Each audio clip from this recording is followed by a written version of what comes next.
Welcome to Mindset in Stone podcasts, where we dive deep into the most compelling books on the shelf. Join hosts Dave and Poppy as they uncover the stories, themes, and ideas that shape our understanding and inspire curiosity. Get ready to explore the big ideas that leave a lasting impact. Let's get started. Welcome to the Mindset in Stone podcast. Today, we're plunging into one of the most powerful forces that shapes, everything.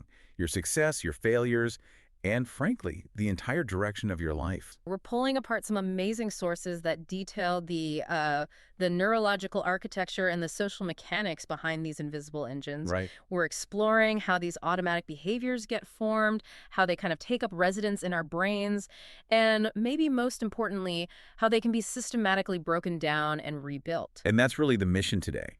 We want to deliver a kind of shortcut, a mastery guide to the science of habits, so you can leverage these foundational forces for just massive personal growth. And organizational change, too, is this three-step pattern called the habit loop. It's a cue, a routine, and a reward. Okay, so let's unpack this. We tend to think of habits as fate.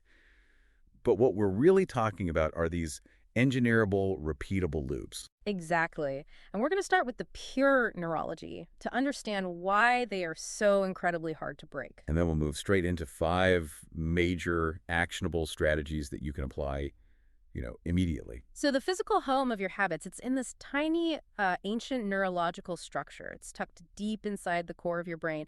It's called the basal ganglia. Right. And the basal ganglia is foundational to so much: movement, emotion, pattern recognition. It is. But for our purposes, here's where it gets really interesting for anyone looking to learn and improve. The basal ganglia's critical role here is to store automated patterns. A process researchers call chunking. Think of a chunk as just a single automatic unit of behavior. So when a complex sequence, let's say backing your car out of the driveway or tying your shoes or even playing a guitar chord, when that becomes a chunk, the basal ganglia handles the entire script automatically. And the huge benefit of that is efficiency. Massive efficiency. When the basal ganglia is running the automated pattern, it lets the rest of your brain, specifically the big decision-making centers like the prefrontal cortex. The part that uses up all the energy. Exactly, the part that consumes huge amounts of glucose. It lets that part quiet down. Your brain conserves all this precious mental effort so you can multitask or focus on higher level thinking. Which makes perfect evolutionary sense. But it also explains the inertia of bad habits. They're not just ideas, they're deeply stored energy-saving scripts running almost independently of our conscious memory. That separation, that's the key. And it's so powerfully illustrated through this incredible case study of a man named Eugene Pauly, or EP. So EP suffered from viral encephalitis, which destroyed huge parts of his brain. It wiped out his hippocampus and his medial temporal lobe, the areas you absolutely need to form new conscious memories. So to put that in perspective, EP couldn't remember that he just met you. He couldn't remember his own grandchildren. Every single moment for him was basically a fresh start. A total reset.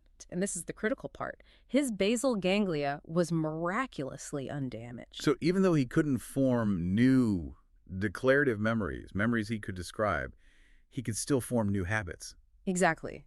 He retained the ability to form new implicit habits. So when EP and his wife Beverly moved to a new neighborhood, he started taking these walks. And he couldn't draw you a map of his block. He couldn't consciously tell you the route he took, the sequence of turns. Not at all. Yet he would always find his way back to his front door, purely unconsciously. So how is he doing it?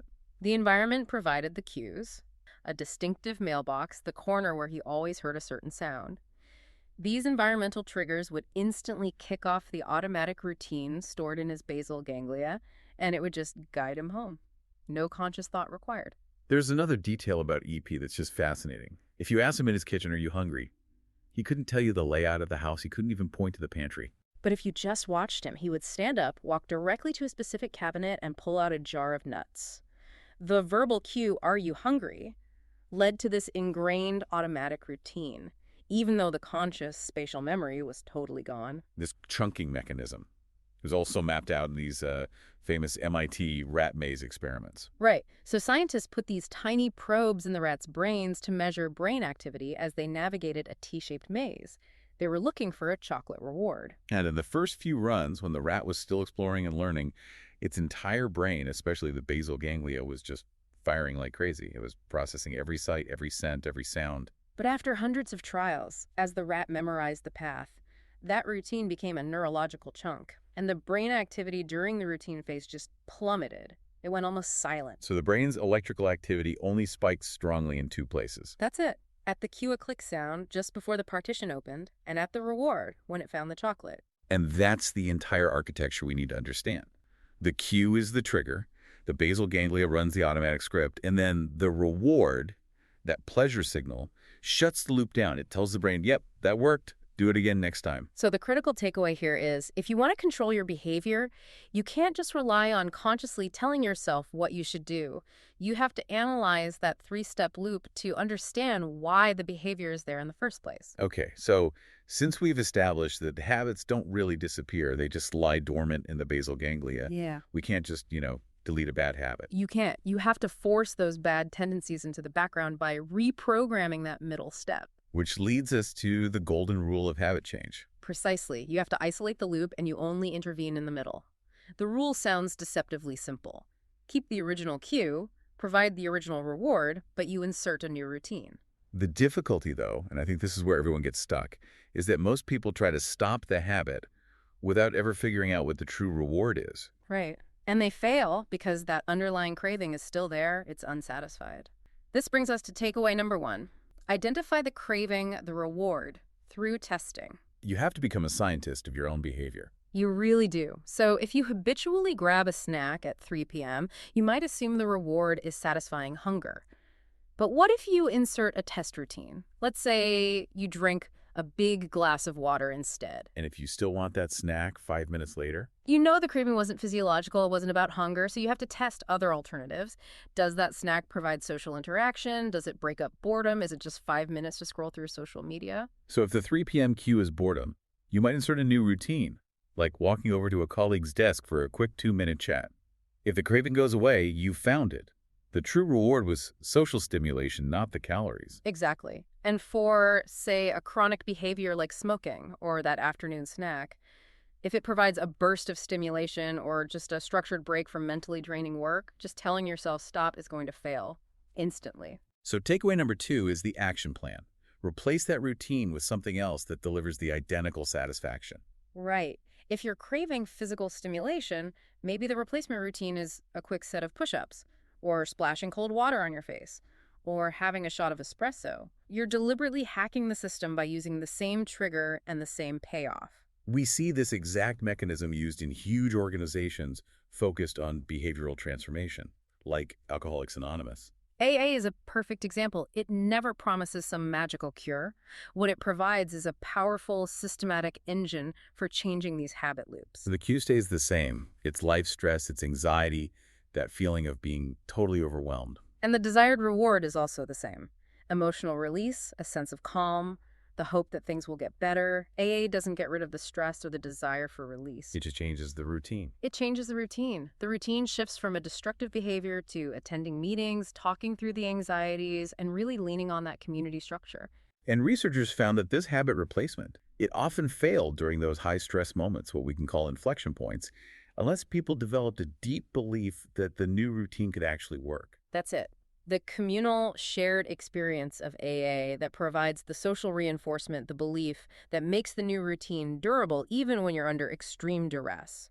And the same science applies to individuals, too. There was a case of a chronic nail-biter named Mandy. She tried everything, every conscious effort to stop, but the habit was just so entrenched. Right, it was affecting her social life. So her therapist first had her track the precise moment, the cue, when she felt the urge. And Mandy identified it as a very specific tension or an itch in her fingertips. She realized the craving wasn't just, about a neat appearance. It was for physical stimulation. So the therapist prescribed what's called a competing response. Whenever she felt that tension, the cue, she had to replace the biting routine with physically gripping a pencil really tightly or rubbing her arm until the tension subsided. So it delivered the same physical payoff.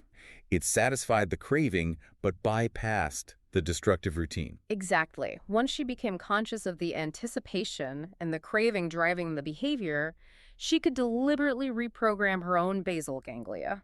The science is, it's pretty simple when you break it down. Awareness is step 1 and replacement is step 2. Okay, so we need to move beyond just changing single behaviors because some habits, they have this this gravity to them. They do. When they shift, they start a chain reaction. They cause other positive behaviors to just ripple throughout your entire life, or even more dramatically, an entire organization. These are what we call keystone habits. The keystone habit is like an organizing principle. It's like pulling one single thread that unravels the entire fabric of your life and lets you reweave it in a new way. That's a great way to put it. And we've got two incredible examples that really highlight this transformative power. Let's start with Paul O'Neill's dramatic takeover of Alcoa, the aluminum giant, back in 1987. The company was struggling, and investors expected him to talk about maximizing profits, cutting costs, the usual CEO playbook. But O'Neill gets up and announces something completely different. It shocked Wall Street. His singular focus, his keystone habit, was going to be worker safety. Which brings us to takeaway number 3. Focus obsessively on a single metric of excellence. For him, it was a goal of 0 injuries. Investors literally thought he was detached from reality. They sold their stock. But O'Neill knew exactly what he was doing. He understood that the habit loop could be engineered to change the entire corporate culture.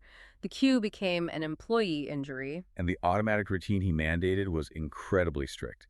Every single injury, no matter how minor, required managers to file a detailed report directly to O'Neill himself within 24 hours. And that report had to outline exactly what went wrong and include a preventative plan to ensure it never, ever happened again. The reward was clear: career advancement.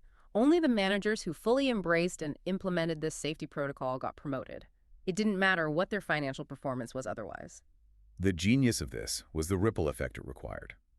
To report an injury within 24 hours meant managers, many in different countries, many with strong unions, had to streamline communication. They had to implement standardized metrics. They had to identify flaws in manufacturing procedures fast. Exactly. To get to 0 injuries, they had to improve quality control, increase efficiency, overhaul their equipment maintenance. They had to adopt new measurement practices that the unions had fought against for decades. So the organization's entire operation had to change, just to support that single goal of safety. And the results were stunning. Injuries fell to 1/20th the national average, and Alcoa's annual profits skyrocketed by a factor of 5. It proved that one simple, focused habit can transform an entire institution's culture and, yes, its bottom line. The second keystone habit, this one on a more personal level, is mental preparation. And it's epitomized by the Olympic swimmer Michael Phelps. This highlights takeaway number 4. Engineer small, repetitive wins and mental triggers. Right. Phelps and his coach, Bob Bowman, they didn't just practice swimming. They practiced perfect pre-race and relaxation habits. They built this sense of escalating, predetermined victory. This involved precisely timed warm-ups, arm swings, this elaborate ritual of visualization. Every single night before bed, Phelps would mentally rehearse the perfect race. He visualized every tiny step. Stepping onto the block, the feeling of the water, the exact number of strokes, the touch of the wall. He made the routine so perfect in his mind that his body could just follow the script. But the truly transformative part was that they also anticipated failure. That's the part people miss. Bowman had Phelps mentally rehearse every possible disaster. A late start, a problem with his suit, or, crucially, his goggles filling with water. Which paid off spectacularly. In the 2008 Beijing 200-meter butterfly final, his goggles failed completely on the dive. He couldn't see a thing for the entire race. Most swimmers would panic. They'd stop the routine. They'd have to rely on their conscious effort, which would be totally depleted. But Phelps was completely calm. Because the crisis, the cue of hitting the water and realizing he was blind, it instantly triggered the rehearsed automatic routine of counting his strokes. 19 or 21. It was a habit he'd formed practicing in the dark in a pool in Michigan. So the habit removed the need for decision-making during a crisis. And that led directly to the reward winning the gold medal. That Phelps example perfectly illustrates how a good habit can just override panic. But if a bad habit is triggered, trying to rely purely on conscious control on willpower is often a losing strategy. It really is. The science confirms that willpower is a finite resource. It's like a muscle that gets tired with repeated use. This was shown so vividly in that cookie experiment at Case Western Reserve University. Right. Students were split into 2 groups. They were all forced to sit in front of these warm, delicious chocolate chip cookies and a bowl of radishes. One group was allowed to eat the cookies. The other group was forced to eat only the radishes, which required this immense mental effort to resist the cookies. Afterward, both groups were given an impossible puzzle to solve. And the students who had used up all their willpower resisting the cookies, they quit the puzzle much, much faster. on average after only 8 minutes. Compared to the group who got to eat the cookies, who hadn't exerted any self-control, they lasted 19 minutes. This is such a powerful finding. It links back directly to the basal ganglia's preference for efficiency. When your cognitive resources, your willpower, are depleted, your brain defaults to the most energy-efficient, pre-chunked behavior. It defaults to the habit. And this has a crucial implication for all of us. We often fail not because we lack character, but because we hit an inflection point, a moment of high stress or fatigue or temptation when our mental strength is already gone. So the solution isn't just hoping for limitless willpower, it's pre-programming your response. This leads directly to takeaway number 5. Design if-then willpower habits for inflection points. You decide ahead of time exactly how you will react to a specific stress cue. You replace the need for in-the-moment decision-making with an automatic response. You outsource the decision to the habit.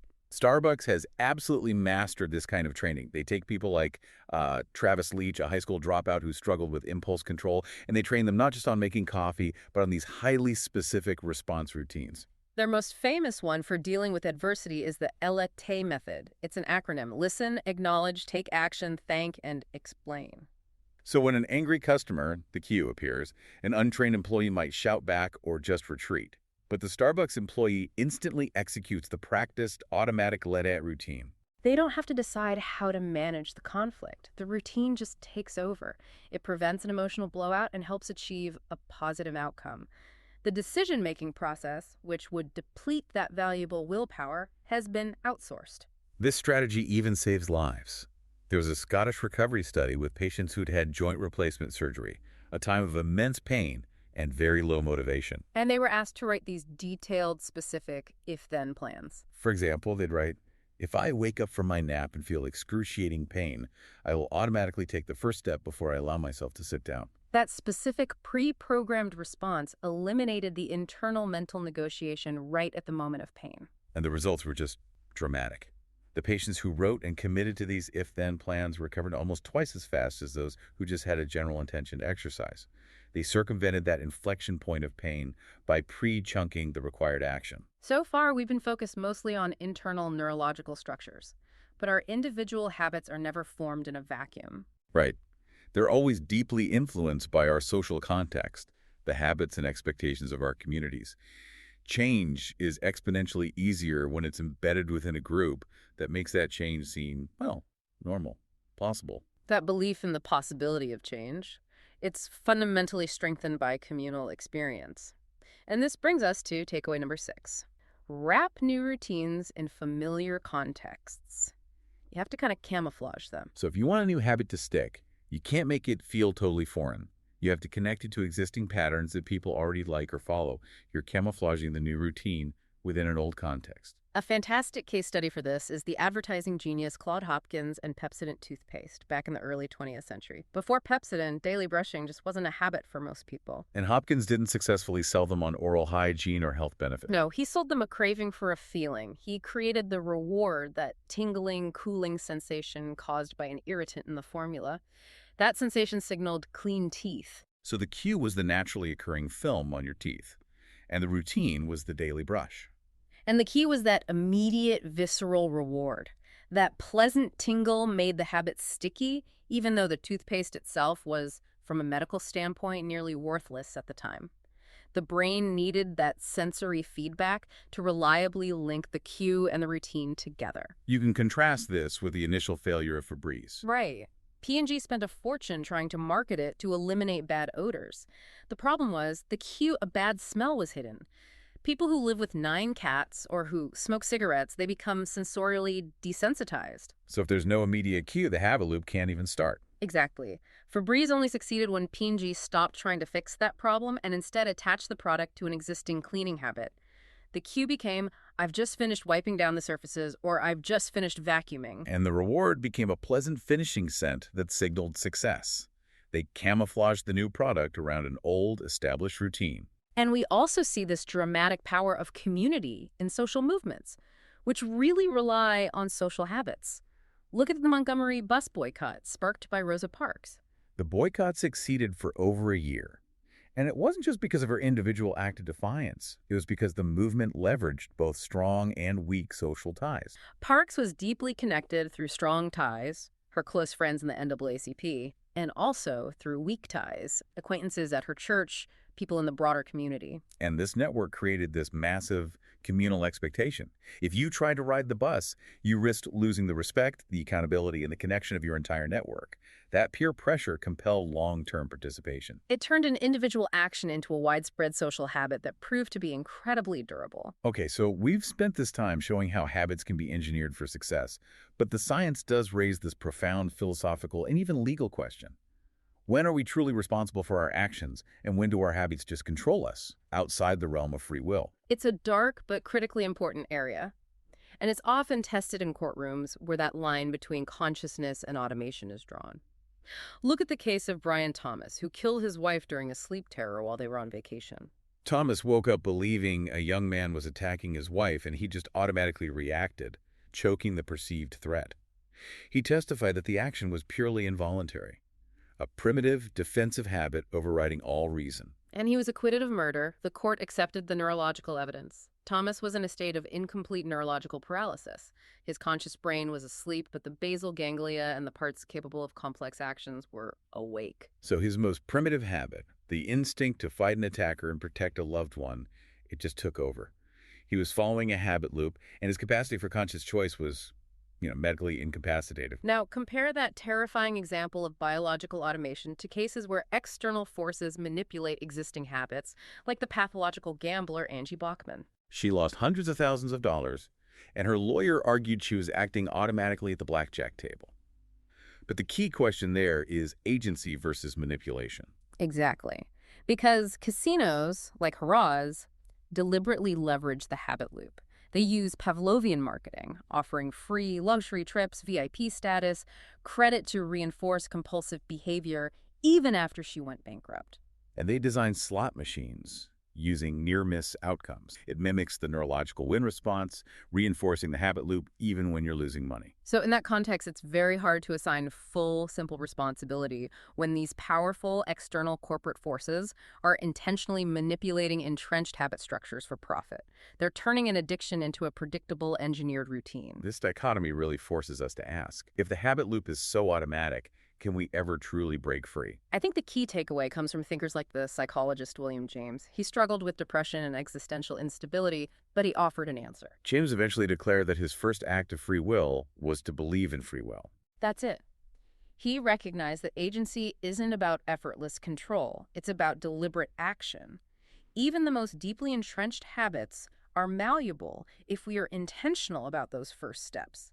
We can choose the change, even if the execution is a long, hard struggle. So the struggle itself is the evidence of your conscious choice. We have covered a tremendous amount of ground today, from the basal ganglia and the incredible story of EP, all the way to the psychology of corporate marketing and the ethical limits of automation. Ultimately, sustained success in any area, work, sports, personal health, it really comes down to doing the ordinary things without having to think about them. So to summarize the core actionable insights we've delivered today for anyone looking for that rapid self-improvement, dissect your loop. Don't just try to stop the routine. You have to identify the specific cue and the true underlying emotional or physical reward that's driving the behavior. 2, replace the routine. Keep that old craving, that reward, but deliberately feed it a new, healthier replacement behavior that delivers the exact same payoff. 3, find a keystone.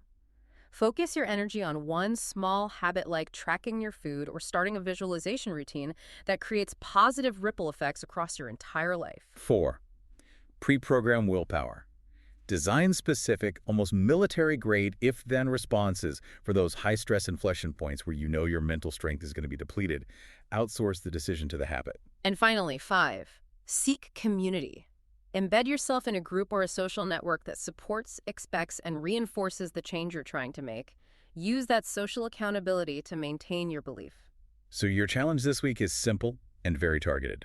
Pick one small habit you want to change, and for 3 days, deliberately track its specific cue, its routine, and its reward. Then design a new routine that satisfies that reward. Don't wait for a crisis or some catastrophic failure to force a change. Be deliberate. Because, as William James noted, All our life, so far as it has definite form, is but a mass of habits, bearing us irresistibly toward our destiny. The choice of which habits guide that destiny is entirely yours. Thank you for joining us for this deep dive. Go out there and start designing your better future. We hope you're leaving with fresh insights and a spark of inspiration. Remember to subscribe, leave a review, and check back for more episodes as we dive into new worlds of thought, one book at a time. Until then, keep your mind set in stone and your curiosity open. This has been a Big L Riz Media podcast, where big ideas meet lasting impressions.